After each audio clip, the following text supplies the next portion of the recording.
نحمده ونصلي على رسوله الكريم أما بعد فأعوذ بالله من الشيطان الرجيم بسم الله الرحمن الرحيم ربي شرح لي صدري ويسر لي أمري واحلل عقدة من لساني يفقه قولي واجعل لي وزيرا من أهلي السلام عليكم ورحمة الله وبركاته۔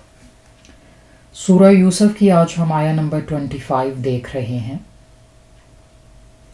وَاسْتَبَقَ الْبَابَ وَقَدَّتْ قَمِيصَهُ مِن دُبُرٍ وَأَلْفَ يَا سَيِّدَهَا لَدَى الْبَابِ قَالَتْ مَا جَزَاءُ مَنْ أَرَادَ بِأَهْلِكَ سُوءًا إِلَّا أَن يُسْجَنَ أَوْ عَذَابٌ أَلِيمٌ۔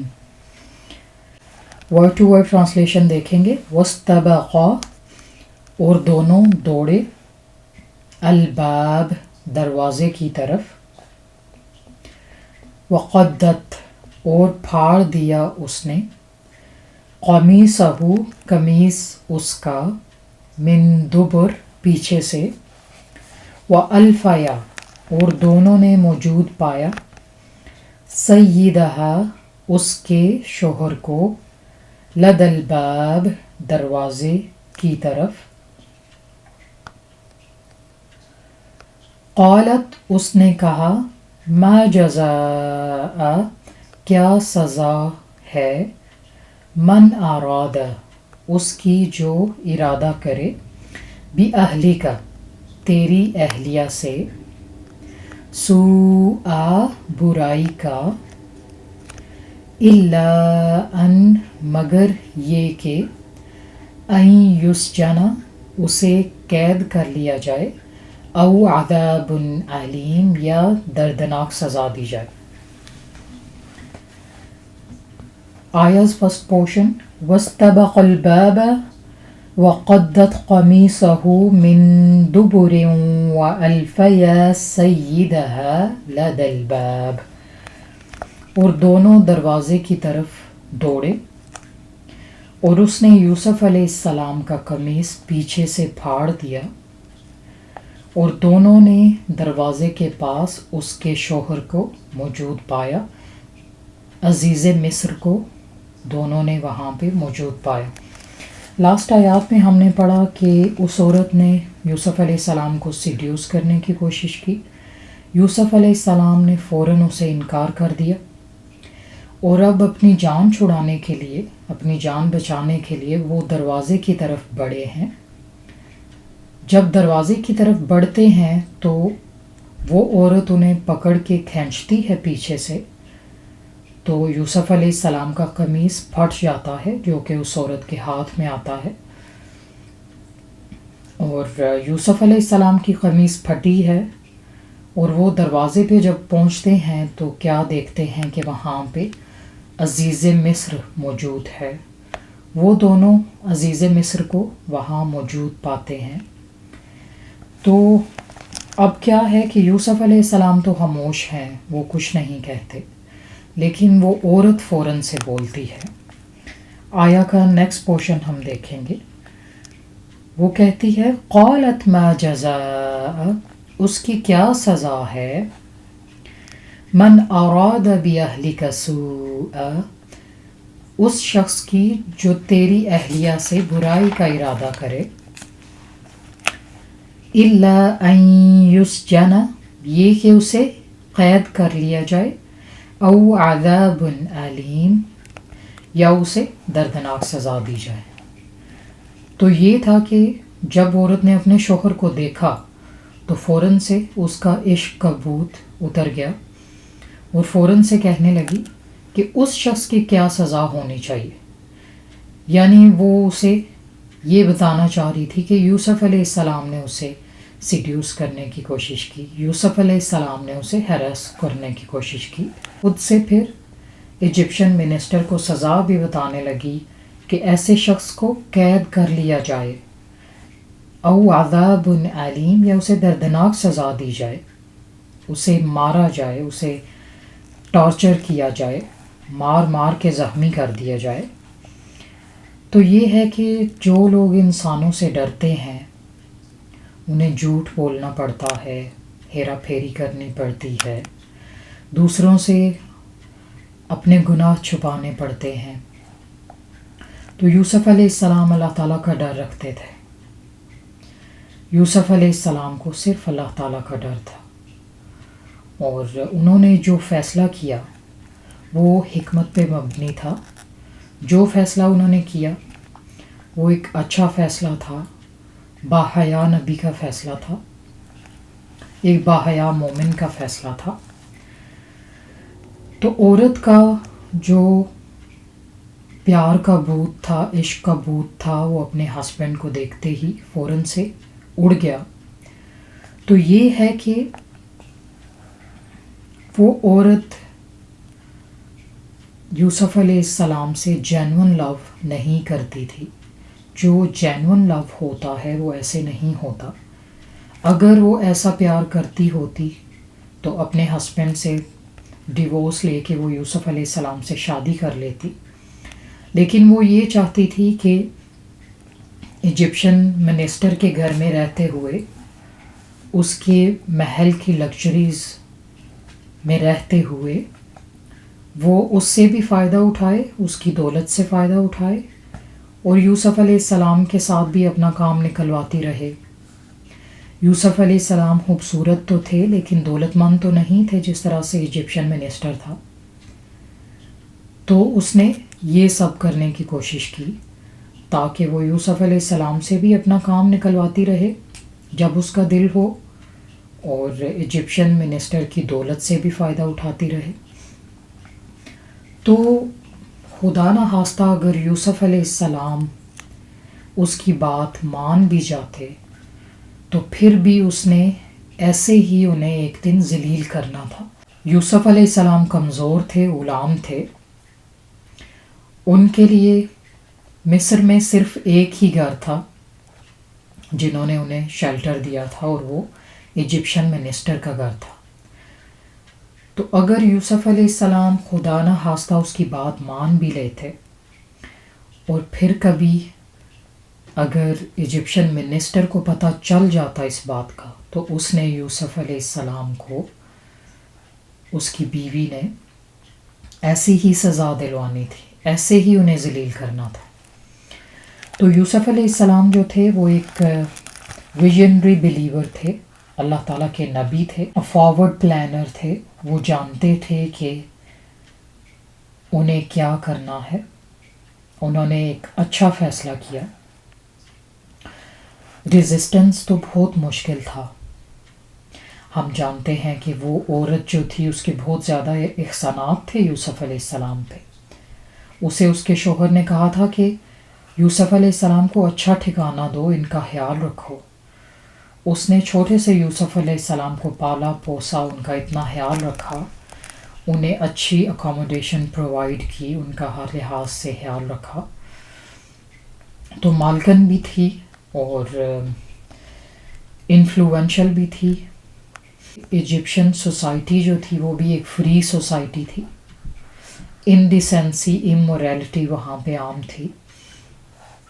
تو عقل کیا کہتی ہے کہ ایسی عورت کی یا ایسی مالکن کی بات مان لی جائے، لیکن اللہ سبحانہ و تعالیٰ کے فیصلے یہ نہیں۔ اللہ سبحانہ و تعالیٰ کے نبی جو ہیں وہ یہ دیکھتے ہیں کہ اللہ تعالیٰ کیا چاہتے ہیں، کیونکہ اللہ تعالیٰ تو سب سے بڑا مالک ہے نا۔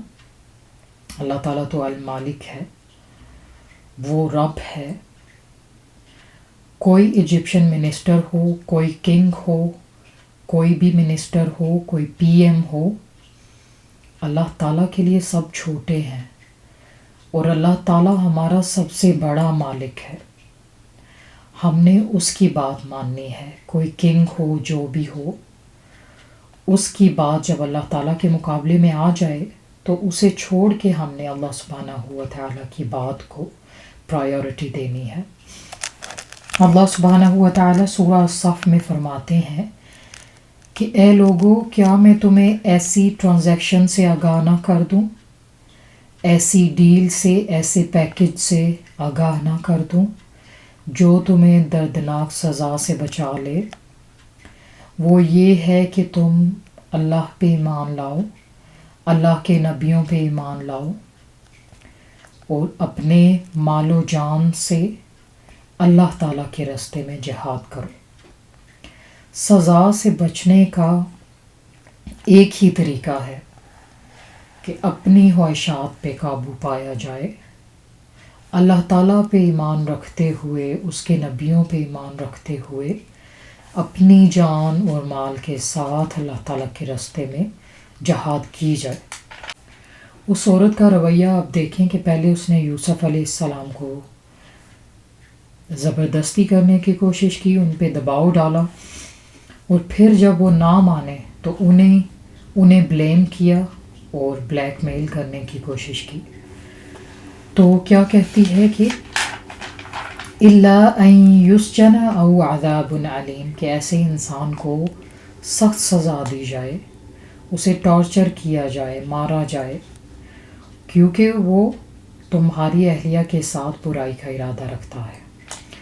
تو فوراً سے اس نے اپنی ساری بات پلٹ دی اور وہ سب کچھ بھول گئی اور کہ وہ کیا کر رہی تھی، کیونکہ اب شوہر نے دیکھ لیا تھا کہ یوسف علیہ السلام کمرے سے باہر آ رہے ہیں اور ان کی قمیص بھی پھٹی ہے۔ تو پھر اس نے اپنے آپ کو جسٹیفائی کرنے کی کوشش کی اور یوسف علیہ السلام کے مقابلے میں خود کو سچا ثابت کرنے کی کوشش کی۔ تو یہ ہے کہ پہلے وہ کیا نہیں جانتی تھی کہ اس کا کوئی شوہر بھی ہے۔ جب اس پہ خواہشات غالب تھیں تو اسے اپنا شوہر بھول چکا تھا، لیکن جوں ہی اس نے دیکھا کہ اب تو شوہر نے دیکھ لیا ہے، اب تو مجھے سزا دے گا، تو میں ہی اس کے سامنے فوراً سے یوسف علیہ السلام کو بلیم کر دیتی ہوں۔ یوسف علیہ السلام غلام تھے، کمزور تھے، ان کا اللہ تعالیٰ کے علاوہ وہاں پہ کوئی بھی نہیں تھا۔ تو ایسی سوسائٹیز میں کمزور لوگوں کو بلیم کرنا بہت آسان ہوتا ہے اور کمزور لوگوں پر سارا ملبہ ڈالنا، اپنے گناہ بھی ان پہ ڈال دینا بہت آسان ہوتا ہے۔ اور آپ صلی اللہ علیہ وسلم کے زمانے میں ایک عورت آئی تھی اور اس عورت نے چوری کی تھی، تو لوگ کہنے لگے کہ یا رسول اللہ صلی اللہ علیہ وسلم، یہ عورت جو ہے یہ تو بہت ہائی فائی فیملی سے تعلق رکھتی ہے، اس کا بہت بڑا قبیلہ ہے، آپ ایسے کریں اس کا ہاتھ نہ کاٹیں، اس کو ایسے ہی چھوڑ دیں کہ یہ نہ ہو اس کے قبیلے والے ہم پہ غالب آ جائیں اور ہمیں کچھ کہیں۔ تو آپ صلی اللہ علیہ وسلم نے فرمایا کہ خدا کی قسم، اگر میری بیٹی فاطمہ بھی چوری کرتی تو میں اس کا بھی ہاتھ کاٹ دیتا۔ آپ سے پہلی امتیں اسی لیے ہلاک ہوئیں کہ جب کوئی غریب گناہ کرتا تو اسے پکڑ لیتے، اسے سزا دیتے، اور جب کوئی بڑا انسان گناہ کرتا تو اسے چھوڑ دیتے۔ تو یہ ہے کہ ایجپشن سوسائٹی بھی ایسی سوسائٹی تھی جہاں پہ ہائی لیول ایلیٹ کلاس لوگوں کو کچھ نہیں کہا جاتا تھا، اور کمزور لوگوں کو جو کہ اس طرح سے فائنینشیل امپاورمنٹ نہ رکھتے ہوں، ان پہ ظلم کیا جاتا تھا اور انہیں سزائیں دی جاتی تھیں۔ حالانکہ ایجپشن منسٹر کا گھر بہت اچھا تھا، یوسف علیہ السلام کو بہت پیار سے عزت کے ساتھ رکھا گیا، وہیں پہ یوسف علیہ السلام نے جو سیکھا وہ سیکھا اللہ تعالیٰ کے حکم سے اور اللہ تعالیٰ کی مدد سے۔ لیکن جب اس عورت نے دیکھا کہ اس کی خواہشات پوری نہیں ہو رہی، اس کی خواہش پوری نہیں کی گئی، تو اس نے یوسف علیہ السلام کو بلیم کیا اور انہی سے بدلہ لینے کی کوشش کی۔ تو یہ ہے کہ خواہشات انسان پہ جب غالب آ جاتی ہیں تو وہ ایک بے لگام گھوڑے کی طرح ہوتی ہیں، اور انسان جو ہے وہ ان کے نیچے دبتا چلا جاتا ہے، اور یہی بات اللہ سبحانہ و تعالیٰ کو پسند نہیں ہے۔ آپ دیکھیں کہ یوسف علیہ السلام جو تھے وہ ایجپشن منسٹر کے گھر میں اکیلے تھے، ان کا کوئی اور فیملی ممبر نہیں تھا۔ وہ جانتے تھے کہ انہیں وہاں سے نکال دیا جائے گا، انہیں سزا ملے گی، محل کی لگژریز چھوٹ جائیں گی، وہ روڈ پہ آ جائیں گے، لیکن پھر بھی انہوں نے اچھا اور حکمت سے بھرپور فیصلہ کیا، اپنے آپ کو اس گناہ میں انڈلج نہ کرنے کا فیصلہ کیا اور اپنے آپ کو اس گناہ سے بچانے کا فیصلہ کیا۔ اللہ سبحانہ و تعالی زنا کار کو پسند نہیں کرتے، برائی کرنے والے کو پسند نہیں کرتے۔ اگلی آیات ہم دیکھیں گے، نیکسٹ آیا نمبر 26 ہے، قال ہی راودتنی عن نفسی وشہد شاہد من اہلها ان كان قمیصه قد من قبل فصدقت وهو من الكاذبین۔ آیا number 26، word to word translation دیکھیں گے۔ قال اس نے کہا، ہی راودتنی اسی نے بہکایا مجھے، عن نفسی میرے نفس کے بارے میں، وشاہدہ اور گواہی دی، شاہدن ایک گواہ نے، من اہلہا عورت کے اہل خانہ میں سے، ان کان اگر ہو، قمیصہ قمیص اس کا، قد پھاڑا گیا، من قبل آگے سے، فصدقت تو عورت نے سچ کہا، وہوا اور وہ، من الکاذبین جھوٹوں میں سے ہے۔ قال ہی راودتنی عن نفسی، یوسف علیہ السلام فوراً سے بولے کہ یہ عورت ہے جس نے مجھے بہکایا ہے، یہی وہ عورت ہے، یعنی میں نے اس کے ساتھ کوئی ظلم کوئی زیادتی کرنے کی کوشش نہیں کی، اس عورت نے مجھے بہکایا ہے۔ آپ دیکھیں یوسف علیہ السلام جانتے ہیں کہ ایجپشن منسٹر کا ہی ایک واحد گھر ہے جہاں انہیں پناہ ملی ہے، اور وہ وہاں سے یعنی سزا دیے جائیں گے، نکال دیے جائیں گے اگر انہوں نے ایسا کچھ کیا، لیکن پھر بھی وہ ڈرے نہیں، فوراً سے بولے کہ قال ہی راودتنی عن نفسی، یہ عورت ہے جس نے مجھے میرے نفس سے بہکانے کی کوشش کی۔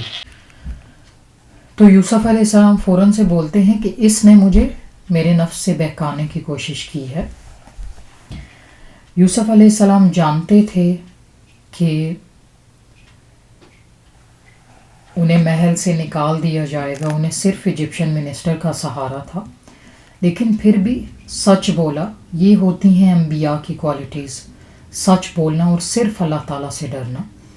فوراً سے بولے کہ اس نے مجھے میرے نفس سے بہکانے کی کوشش کی ہے، اور یہی وہ عورت ہے، میں نے تو اسے کچھ نہیں کہا، میں نے اس سے زبردستی نہیں کی، اس نے مجھے بہکانے کی کوشش کی۔ تو یہ ہوتا ہے کہ ایلیٹ کلاس میں آپ دیکھیں کہ نوکروں کو یا کمزور لوگوں کو کس طرح سے چپ کرا دیا جاتا ہے، لیکن یوسف علیہ السلام ان سے ڈرے نہیں، وہ صرف اللہ تعالیٰ کا ڈر رکھتے تھے۔ فوراً سے بولے کہ اس نے مجھے میرے نفس سے بہکانے کی کوشش کی ہے۔ آگے اللہ فرماتے ہیں وَشَهِدَ شَاهِدٌ مِّنْ أَهْلِهَا، اور گواہی دی عورت کے گھر والوں میں سے ایک، کسی گواہی دینے والے نے، ایک گواہ نے جس نے دیکھا تھا، یعنی اس نے انہیں وٹنس کیا تھا اور اس نے گواہی دی۔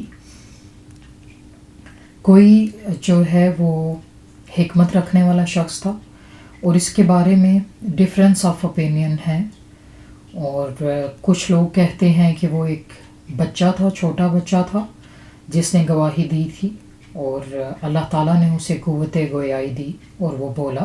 کچھ کہتے ہیں کہ وہ ایک بزرگ تھا، اور اس نے گواہی دی اور اس نے کیا کہا ان کان قمیصہ قد من قبل اگر ہو قمیض اس کا پھاڑا گیا آگے سے فصدقت تو عورت نے سچ کہا.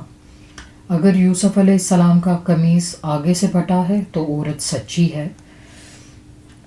وَهُوَ مِنَ الْكَاذِبِينَ اور یوسف علیہ السلام جھوٹ بول رہے ہیں، وہ جھوٹوں میں سے ہیں.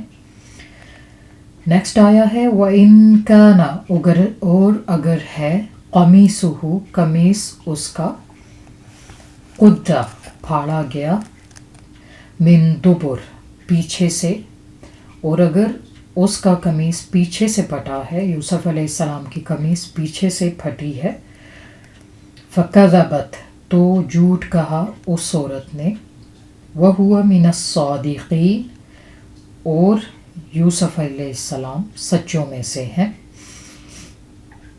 تو نیکسٹ آیا ہے آیا نمبر 28. فَلَمَّا رَأَىٰ پھر جب اس نے دیکھا قَمِيصَهُ اس کا قمیص قُدَّ پھاڑا گیا ہے من دبر پیچھے سے، قَالَ اس نے کہا اِنَّهُ یقیناً یہ من کیدکن تم عورتوں کا فریب ہے. کس نے کہا؟ ایجپشن منسٹر نے کہا کہ یہ تم عورتوں کا فریب ہے.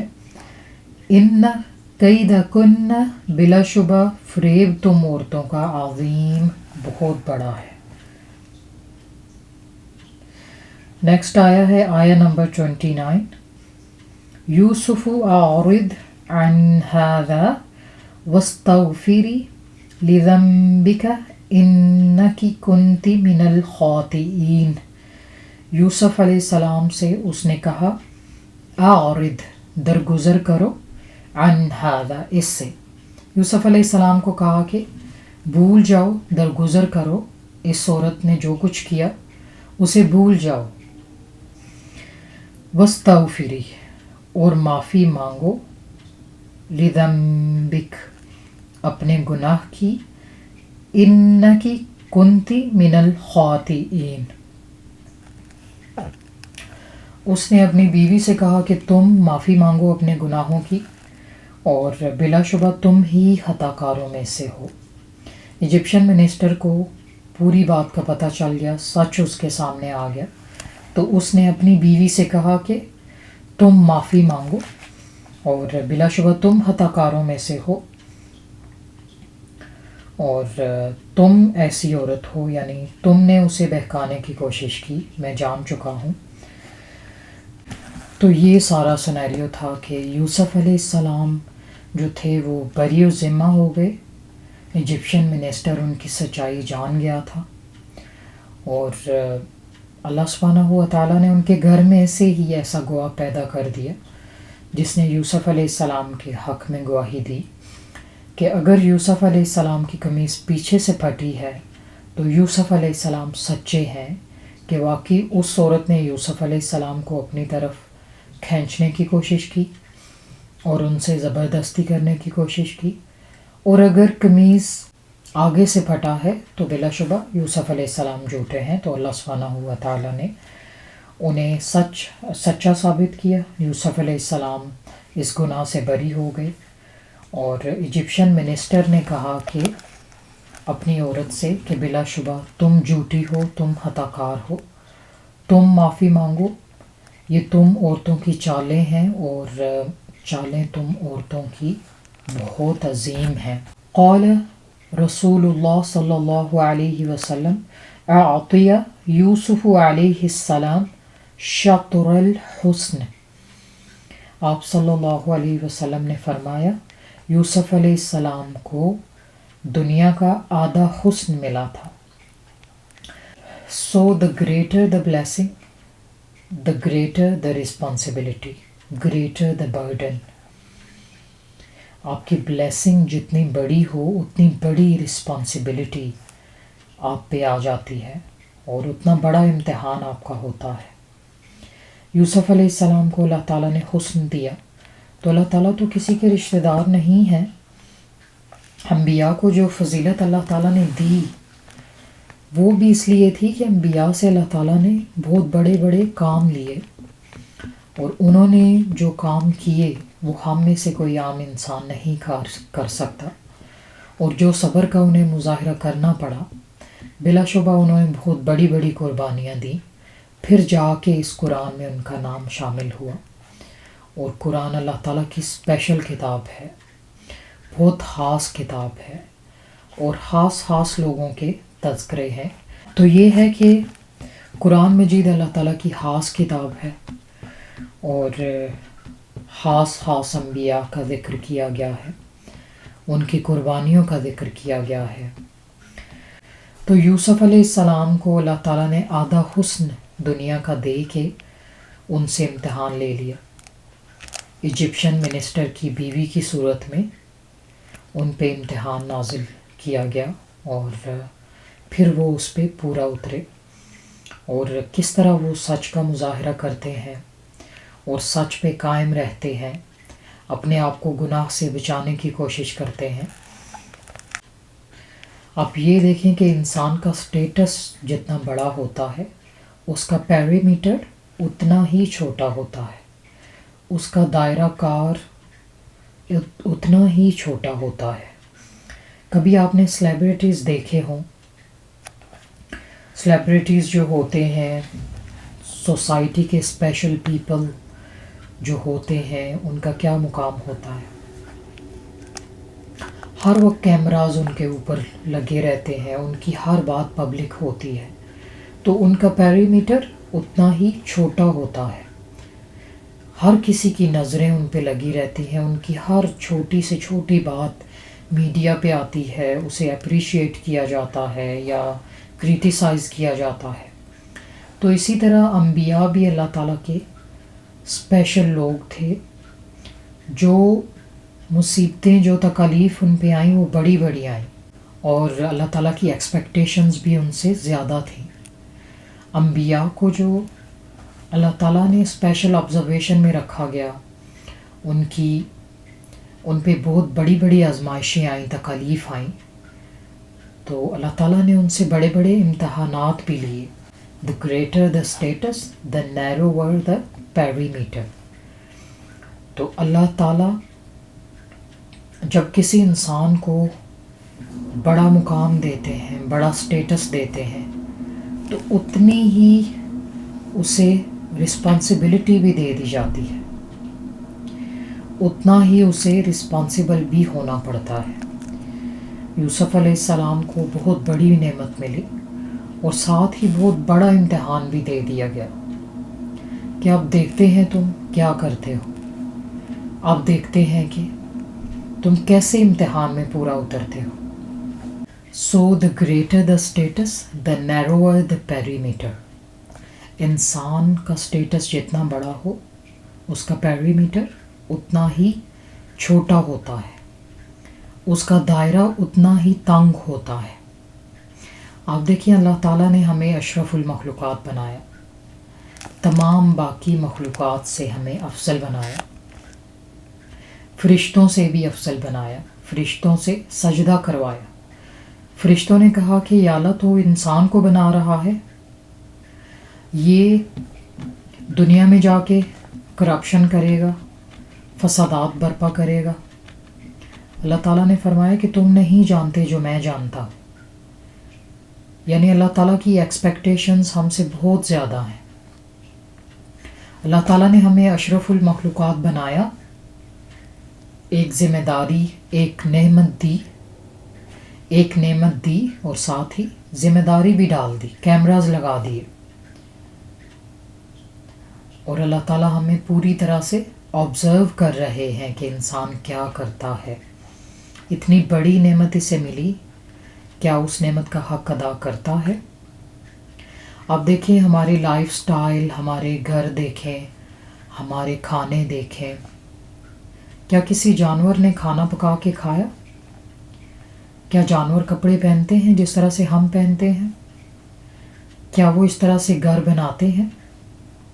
یہ بلا شبہ اس وجہ سے ہے کہ اللہ تعالیٰ نے ہمیں اشرف المخلوقات بنایا، ہمیں حق دے دیا اپنی مرضی کرنے کا، ہم جو چاہیں کریں، فری ول دے دی، فرشتوں سے سجدہ کروایا، بہت بڑی نعمت دی، اور ساتھ ہی یوسف علیہ السلام کی طرح آزمائش دے دی، ذمہ داری دے دی کہ اب میں دیکھتا ہوں انسان اس نعمت کا حق کیسے ادا کرتا ہے۔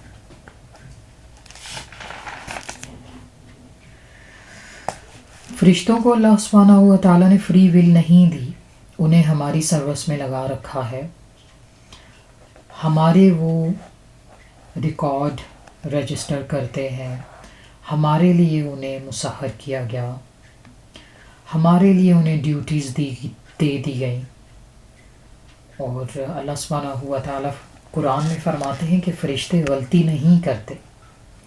اللہ تعالیٰ نے انہیں اس طرح سے ڈیزائن کیا، اس طرح سے کریٹ کیا کہ وہ غلطی نہیں کرتے، اور جس طرح سے اللہ سبحانہ و تعالیٰ چاہتے ہیں وہ ویسے اپنی ڈیوٹیز فلفل کرتے ہیں۔ انہیں انسانوں کی سروس میں لگا دیا۔ ہم جانتے بھی نہیں کتنے فرشتے ہماری حفاظت کے لیے کام کرتے ہیں، پھر کتنے فرشتے ہمارے نامہ اعمال لکھ رہے ہوتے ہیں، ہمیں آبزرو کیا جا رہا ہے، پوری طرح سے ہمارا ایک ایک ایکشن ریکارڈ ہو رہا ہے۔ تو فرشتوں کو اللہ سبحانہ و تعالیٰ نے فری ول نہیں دی، ایک نعمت ہم سے کم دی، لیکن پھر ذمہ داری بھی کم کر دی کہ ان کی اکاؤنٹیبلٹی نہیں ہوگی۔ اور اللہ سبحانہ و تعالیٰ نے ہمیں فری ول دے کے اور ساتھ ایک ذمہ داری بھی دے دی کہ ہم نے اچھے کام کرنے ہیں، نیک کام کرنے ہیں۔ اور پھر اللہ سبحانہ و تعالیٰ آخرت میں جو ہمیں نعمتوں سے نوازیں گے، وہ اسی لیے کہ ان آزمائشوں پہ پورا کون اترتا ہے، اپنی ذمہ داریاں کون اچھے سے ادا کرتا ہے۔ جو اچھے سے ادا کرے گا اس کے لیے جنتے ہیں، اور جو ادا نہیں کر پائے گا اس کے لیے بہت بڑی سزا تجویز کر دی۔ تو دنیا میں آپ کو اگر کچھ کم ملا ہے، کیونکہ ہم نے کیا دیکھا، the greater the blessing the greater the responsibility۔ تو دنیا میں اگر آپ کو کچھ کم ملا ہے تو اللہ تعالیٰ کا شکر ادا کریں کہ آپ کی ذمہ داری کم ہو گئی ہے، آپ کی اکاؤنٹیبلٹی کم ہو گئی ہے۔ اور اگر آپ کو دنیا میں کچھ زیادہ ملا ہے، دوسرے لوگوں میں سے آپ کو الگ کیا گیا ہے، آپ کو دوسرے لوگوں کے مقابلے میں زیادہ نعمت دی گئی ہے، تو اللہ تعالیٰ سے ڈرنا چاہیے، اور یہ احساس رکھنا چاہیے کہ نعمت جتنی بڑی ہوگی اس کی اکاؤنٹیبلٹی بھی اتنی ہی بڑی ہے، اس کی ذمہ داری بھی اتنی ہی بڑی ہے۔ یوسف علیہ السلام جانتے تھے کہ ان کا حسن انہیں دوسروں سے الگ تو کرتا ہے، ان کا حسن بلا شبہ ایک بہت عمدہ چیز تھی، دوسروں سے انہیں الگ کرتا تھا۔ لوگ دیکھتے تھے تو دیکھ کے رشک کرتے تھے کہ اتنا خوبصورت انسان ہے۔ اور پھر ہم آگے پڑھیں گے کہ جس طرح سے مصر کی عورتوں نے ان کے لیے اپنے ہاتھ کاٹ لیے۔ یوسف علیہ السلام نے بوسٹنگ نہیں کی، شو آف نہیں کیا کہ مجھے اللہ تعالیٰ نے یہ نعمت دوسروں سے زیادہ دے رکھی ہے، بلکہ وہ جانتے تھے کہ ان کے کندھوں پہ ایک بہت بڑی رسپانسبلٹی ہے جس پہ انہیں پورا اترنا ہے، یعنی انہیں ویسے ہی امتحانات سے بھی گزارا جائے گا جس طرح سے انہیں نعمت دی گئی ہے۔ ہم لوگ اتنے انکمفرٹیبل ہوتے ہیں، اتنے انکانفیڈنٹ ہوتے ہیں کہ ہمیں فلاں کے مقابلے میں یہ چیز کم ملی ہے، پتہ نہیں اللہ تعالیٰ ہم سے پیار نہیں کرتے، پتہ نہیں اللہ تعالیٰ نے ایسے کیوں کیا، پتہ نہیں یہ کیوں ہوا۔ ہمیں یہ ریئلائز کرنا چاہیے کہ انسان کا سٹیٹس جتنا بڑا ہوگا، جتنا زیادہ نعمتوں میں وہ ہوگا، جتنے انعامات اسے زیادہ ملے ہوں گے، اتنی ہی ذمہ داری اس پہ زیادہ ہے۔ رسول اللہ صلی اللہ علیہ وسلم نے ایک ہی حدیث بیان کر کے ہمارے سارے ڈاؤٹس کلیئر کر دیے، ہماری ساری جو ورز تھیں وہ دور کر دیں۔ کیا فرمایا کہ قیامت والے دن جو غریب لوگ ہیں وہ امیر لوگوں سے 500 سال پہلے جنت میں جائیں گے۔ آپ یہ دیکھ لیں، کیا وہاں پہ کھڑے کھڑے غریب لوگ یہ خواہش کریں گے کہ کاش ہمیں دنیا میں اتنے انعامات زیادہ ملے ہوتے؟ یہ دنیا کی ورث ہے۔ دنیا میں ہم حسد کرتے ہیں، دوسروں سے بغض رکھتے ہیں، کینہ رکھتے ہیں، حسد کر کر کے کڑتے رہیں گے اور دوسروں کو اپنی نیکیاں بھی دیتے رہیں گے، جبکہ انسان کو یہ ریئلائز کرنا چاہیے، قرآن کے ساتھ اپنا کنیکشن بنانا چاہیے، اور قرآن ہمیں سکھاتا ہے کہ انسان کو کیا کرنا چاہیے، اس طرح کے کاموں میں کیسے انسان کو ڈیل کرنا چاہیے، اور بلیسنگز اگر مل جائیں تو انسان کو ذمہ دار ہونا چاہیے۔ اگر کچھ بلیسنگز دوسروں سے زیادہ ملی ہیں تو شو آف اور بوسٹنگ کرنے کی بجائے انسان کو یہ سوچنا چاہیے کہ میری تو ذمہ داری بڑھ گئی، میں کیوں ایسے کروں، میری تو اکاؤنٹیبلٹی بھی تو دوسروں سے زیادہ ہونے والی ہے۔ اس بات کو سیریس لینا چاہیے۔ ہم یہ سوچ کے سارا دن کڑتے رہتے ہیں اور دوسروں سے حسد کرتے رہتے ہیں کہ فلاں کے پاس زیادہ ہے، میرے پاس کم ہے، مجھے اللہ تعالیٰ پیار نہیں کرتے، مجھے یہ نہیں ملا، مجھے وہ نہیں دیا گیا، دوسرے کے پاس یہ چیز زیادہ ہے، مجھے وہ کیوں نہیں ملی۔ تو آپ صلی اللہ علیہ وسلم نے فرمایا کہ میری مثال اس دنیا کے لیے ایسے ہی ہے جیسے کوئی مسافر آیا، تھوڑی دیر کے لیے سستایا، پھر وہ اپنی منزل کی طرف چل پڑا۔ تو آپ یہ دیکھیں کہ آپ ہالیڈیز پہ جاتے ہوں گے اور وہاں پہ آپ رومز بک کرواتے ہوں گے، تو وہاں پہ کبھی آپ نے اپنی مرضی چلانے کی کوشش کی کہ یہ بیڈ شیٹ صحیح نہیں، یہ ٹیبل یہاں کیوں ہے، وہاں ہونا چاہیے، یہ کرٹنز جو ہیں یہ میری مرضی کے نہیں، اس چیز کو ایسے نہیں ہونا چاہیے۔ انسان سوچتا ہے کہ کچھ دنوں کی بات ہے، پھر میں یہاں سے چلا جاؤں گا، کوئی بات نہیں، جو چیزیں ایسی ویسی ہیں ان کے ساتھ گزارا ہو جائے گا، کچھ ہی دنوں کی بات ہے، ہم اپنی مرضی کیوں کریں۔ تو انسان کو اس دنیا میں بھی ایسے ہی رہنا ہے، یہ سوچتے ہوئے کہ جو نعمت ہمیں ملی ہے وہ سب سے بڑی ذمہ داری ہے، اور جو نعمت ہمیں نہیں ملی اس پہ رونے کی بجائے اللہ تعالیٰ کا شکر ادا کرنا چاہیے کہ یا اللہ میری ذمہ داری کم ہو گئی، قیامت والے دن میری اکاؤنٹیبلٹی بھی کم ہوگی دوسروں کے مقابلے میں۔ اور اللہ سبحانہ و تعالیٰ نے ہمیں جس طرح سے اشرف المخلوقات بنایا، تو ہمیں یہ سوچنا ہے کہ اشرف المخلوقات پہ ذمہ داریاں کیسی کیسی اللہ تعالیٰ نے ڈالی۔ کیا ہم جو کر رہے ہیں یہی ہماری ذمہ داری ہے؟ ہمیں جو اللہ سبحانہ و تعالیٰ نے تمام مخلوقات سے ڈفرینشیٹ کیا، فری ول دی، حتیٰ کہ فرشتوں سے سجدہ بھی کروایا، تو کیا ہم جو کر رہے ہیں وہی کرنا ہے ہمیں؟ کیا ہم جو کر رہے ہیں، جو فتنوں میں ہم لوگ پڑے ہیں، کیا ہمیں ایسا ہی کرنا تھا، یا ہمیں قرآن کے مطابق کچھ اور کرنا تھا؟ ہماری ذمہ داری کیا ہے؟ اگر اللہ تعالیٰ نے ہمیں اشرف المخلوقات بنایا ہے تو اس کی ایکسپیکٹیشنز ہم سے کیا ہیں؟ اس فتنے کے دور میں جہاں ہر طرف آپ خواہشات پرستی دیکھتے ہیں، آپ منمانی دیکھتے ہیں، ایک بڑی تعداد کو آپ کیپٹلزم کے پیچھے بھاگتے دیکھتے ہیں، وہاں ہمیں اپنی ذمہ داری پہچاننی ہے، ہمیں اپنی کمیوں کو چھوڑ کے، اپنی وہ بلیسنگز جو ہمیں نہیں ملی ان کو چھوڑ کے جو ملی ہیں ان پہ اللہ تعالیٰ کا شکر ادا کرنا ہے اور ہمیں اپنی ذمہ داریوں کو سمجھنا ہے. I'd like to end my talk here.